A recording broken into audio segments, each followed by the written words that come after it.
ভেনেজুয়েলার রাজধানী কারাকাসে বেতন বৃদ্ধি ও সম্মানজনক পেনশনের দাবিতে রাস্তায় নেমেছেন শ্রমিক, অবসরপ্রাপ্ত চাকরিজীবী ও শিক্ষার্থীরা। তারা মিরাফ্লোরেসে প্রেসিডেন্ট প্রাসাদের দিকে অগ্রসর হওয়ার চেষ্টা করলে পুলিশের বাধার মুখে পড়েন। এতে পরিস্থিতি উত্তপ্ত হয়ে ওঠে।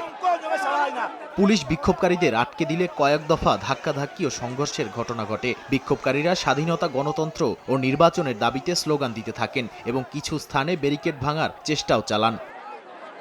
দীর্ঘদিন ধরে কম মজুরি নিয়ে অসন্তোষ জমে আছে দেশটিতে। সরকারি খাতে অনেক কর্মী মাসে $160 আয় করলেও তা দিয়ে নিত্য প্রয়োজনীয় খরচ মেটানো সম্ভব হচ্ছে না। ন্যূনতম মজুরি 2022 সাল থেকে অপরিবর্তিত।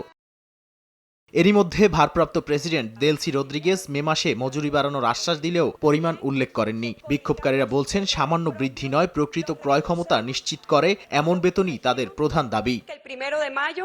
নাদিম মারজান, সময় সংবাদ।